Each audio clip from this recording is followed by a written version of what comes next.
बाबा रामदेव जी प्रणाम। मैं और मेरे जैसे लाखों करोड़ों लोग आपका बहुत सम्मान करते हैं, मगर आपने जो शब्द बोला, जो डॉक्टर्स के बारे में बोला कि 1,000 से ज़्यादा डॉक्टर वैक्सीन के दोनों डोज लेने के बाद भी अपने आप को बचा नहीं सके, तो मैं एक बात आपसे पूछना चाहता हूँ, वो घर पे बैठ के थोड़ी मरे। वो हॉस्पिटल के अंदर पीपी किट पहन के पसीनों के अंदर काम करते हुए, मरीजों की सेवा करते हुए उनको इन्फेक्शन हुआ। और किसी भी डोज, किसी भी दवाई जो हम बच्चों को भी लगाते हैं उसकी 100% श्योरिटी नहीं होती है। उसमें भी लिखा होता है कि ये वैक्सीन 80% या 90% ही बचाव कर सकती है। तो बाबा जी, एक बात आपको बता दूं कि हमारे देश की जनसंख्या बहुत बड़ी है और आपके पतंजलि के उत्पाद, उसके साथ हजारों लोगों का व्यापार जुड़ा हुआ है, उनके घर चलते हैं। आप बाबा रामदेव के साथ साथ लाला रामदेव भी कहलाते हो।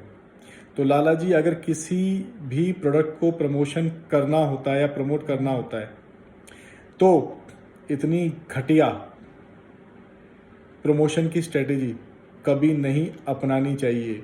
किसी भी व्यक्ति को, किसी भी राजनेता को, किसी भी बाबा को किसी की मौत पे अपना व्यापार नहीं चमकाना चाहिए। बाबा जी, ये वो देश है जहां अफवाहों के चलते बड़े बड़े नेताओं ने वीडियो जारी किए थे कि ये तो बीजेपी की वैक्सीन है, इस वैक्सीन में तो ये है, ये तो वैसी वैक्सीन है, इसका तो कोई फायदा नहीं होगा। तो वैक्सीनेशन, जब वैक्सीन खुली लगाई जा रही थी, तब लोगों ने शंका के कारण सही समय पे वैक्सीनेशन नहीं कराया। और आपको तो लाखों और करोड़ों लोग मानते हैं आपकी बात को। यदि आपकी इस बात को सुन के लोगों ने वैक्सीनेशन बंद कर दिया या नहीं कराया, तो सोचो कि आपके कारण कितने लोगों की जानें जा सकती हैं।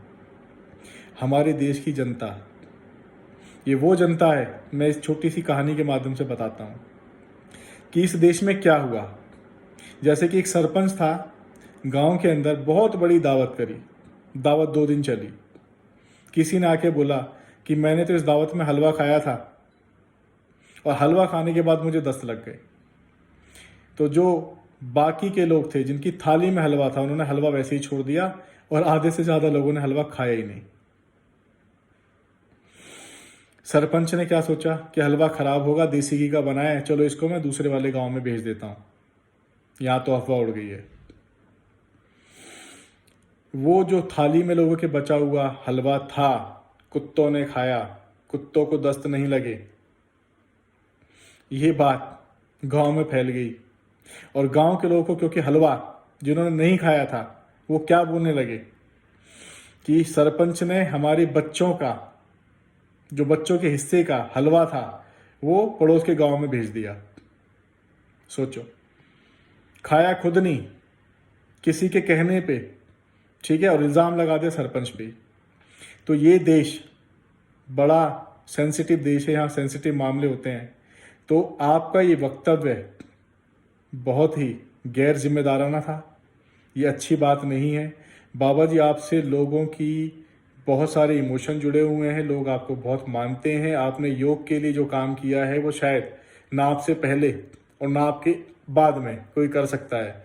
तो बाबा जी, आप और आप जैसे लोग थोड़ा बोलने से पहले, या अगर आपने बहुत बहुत ख्याति, बहुत प्रसिद्धि उपलब्ध कर ली है, या गवर्नमेंट भी आपके साथ है, ये गवर्नमेंट भी आपकी है और आपको कोई कुछ कह भी नहीं सकता, किसी का बाप भी आपको कुछ नहीं कर सकता, हमें पता है नहीं कर सकता और नहीं करेंगे, क्योंकि आपने इस देश के लिए जो किया है वो सराहनीय है।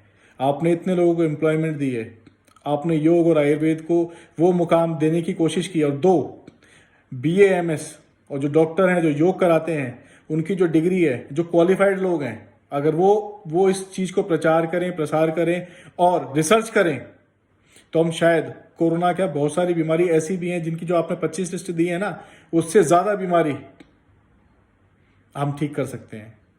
तो मेरी आप सभी लोगों से निवेदन है कि बाबा रामदेव ने शायद अहंकारवश क्योंकि जब रावण को भी अहंकार हो गया था कि मेरा कोई क्या बिगाड़ सकता है, तो हनुमान जी ने उसकी लंका में आग लगा दी थी। तो ये अहंकार ही ऐसा होता है जो हर एक लंका के दहन का कारण बनता है। तो ये लंका जो होती है ना, सिर्फ अहंकार की होती है। जो साम्राज्य होता है अहंकार का होता है। तो अहंकार से तो बड़े बड़े राजाओं का, महाराजाओं का पतन हो गया है। तो बाबा जी, आपसे मेरा अनुरोध है कि कृपया करके आप आयुर्वेद को बढ़ाइए, आप योगा को बढ़ाइए, आप नेचुरोपैथी को बढ़ाइए, सब कुछ बढ़ाइए, मगर सबको बराबर सम्मान मिलने का हक है। और कहने के तरीके होते हैं। आप अपनी बात रखो, मगर जायज़ बात रखो।